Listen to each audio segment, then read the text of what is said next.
Karnataka Board, Class 8, English, Second Language, Poem, The Little Busy Bee. எழுதியவர் Isaac Watts. Explanation in Tamil by Uma Shankari's Academy of English. The Little Busy Bee. எப்பொழுதும் சுறுசுறுப்பாக இருக்கும் தேனீக்கள் பற்றிய ஓர் கவிதை. இதை எழுதியவர் Isaac Watts. How doth the little busy bee? எப்படி இந்த தேனீக்கள் எப்பொழுதும் சுறுசுறுப்பாக இருக்க முடிகிறது? Improve each shining hour. ஒவ்வொரு மணி நேரமும் தங்களை தானே மெருகேற்றிக் கொண்டே இருக்கிறது. And gather honey all the day. பொழுதெல்லாம் தேனை சேகரித்துக் கொண்டே இருக்கிறது. From every opening flower. ஒவ்வொரு மலர்ந்த பூவிலிருந்தும். How skillfully she builds herself. எவ்வளவு திறம்பட அதன் கூண்டை கட்டுகிறது. How neatly she spreads her wax. எவ்வளவு அழகாக தன் உடலில் இருந்து சுரக்கும் மெழுகை பரப்புகிறது. And labor hard to store it well with the sweet food she makes. தேனீக்கள் பூக்களில் உள்ள தேனை உறிஞ்சி அதை தங்கள் தேன் பைக்குள் சேமித்து விடுகின்றன. தேனீக்கள் தங்கள் கூண்டுக்கு திரும்பி வந்து மற்ற தேனீக்களுக்கு அந்த தேனை பரிமாறுகின்றன. இந்த செயல்முறையில் தேனில் உள்ள நொதிகள் சேர்க்கப்படுகின்றன. தேனீக்கள் இந்த தேனை கூட்டுக்குள் உள்ள அறையில் சேமிக்கின்றன.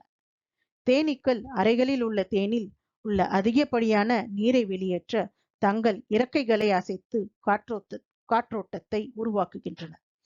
இது நீரை ஆவியாக்குகிறது, தேன் கெட்டியாக்கிறது. அந்த அறைகளை மெழுகால் மூடிவிடுகின்றன.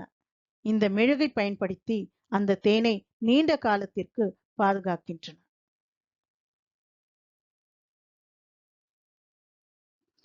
பின்வரும் 2 பத்திகளும் சர் எம் விஸ்வேஸ்வரய்யாவை கொண்டு விளக்கப்படும்.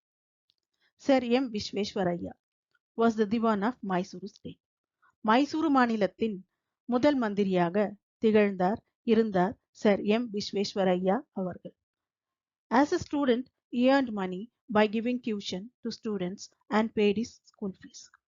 பள்ளி மாணவனாக இருந்த பொழுதே மற்ற சிறு பிள்ளைகளுக்கு டியூஷன் சொல்லிக் கொடுத்து அதன் மூலம் வரும் வருவாயில் பள்ளி கட்டணத்தை செலுத்தினார். He made a name as chief engineer and later as Diwan of Mysore. முதலில் தலைமை பொறியாளராக தன்னை நிலைநிறுத்திக் கொண்டு பின்பு மைசூருவின் முதல் மந்திரி ஆனார். He was always busy in some useful work for more than 10 hours. அவர் எப்போதும் சுறுசுறுப்பாக ஏதாவது உபயோகமான வேலைகளை செய்து கொண்டே இருப்பார். குறைந்தது ஒரு நாளைக்கு 10 மணி நேரமாவது. He was punctual, self-disciplined and straightforward. அவர் நேரம் தவறாதவர், சுய ஒழுக்கத்தை கடைபிடிப்பவர், நேர்மையானவர். இந்த குணங்களே அவரை 101 வருடம் வாழச் செய்தது. He was awarded the highest honor, Bharat Ratna. அவர் இந்தியாவின் உயரிய விருதான பாரத் ரத்னா அவருக்கு அளிக்கப்பட்டது.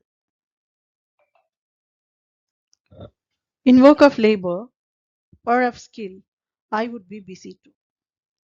கடினமான உழைப்பாக இருக்கட்டும், திறனை வெளிப்படுத்துதலாக இருக்கட்டும், நான் எப்பொழுதுமே மிகவும் சுறுசுறுப்பாக இருப்பேன்.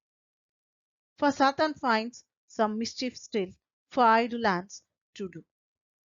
ஏதும் செய்யாமல் சோம்பேறியாக இருந்தால் அந்த இடத்தை நிரப்ப சாத்தான் வந்து விடுவார். தீய செயல்களில் ஈடுபடுத்துவார். சும்மா சோம்பேறியாக இருக்கும் கைகளுக்கு வேலை கொடுக்க.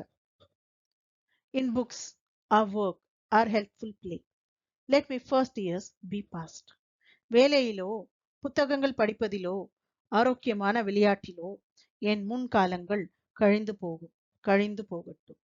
That I may give for every day some good account at last.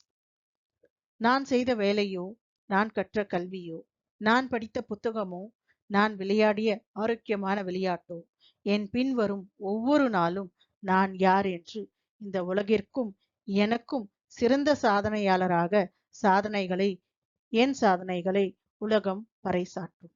விஸ்வேஸ்வரய்யாவின் சாதனைகள் போல். சாதனையாக அவர் பெற்ற பாரத் ரத்னா விருதே சான்றாகும். அதனால் எப்பொழுதும் நாம் சுறுசுறுப்பாக திரு விஸ்வேஸ்வரய்யாவை போல் இருக்க வேண்டும் என்று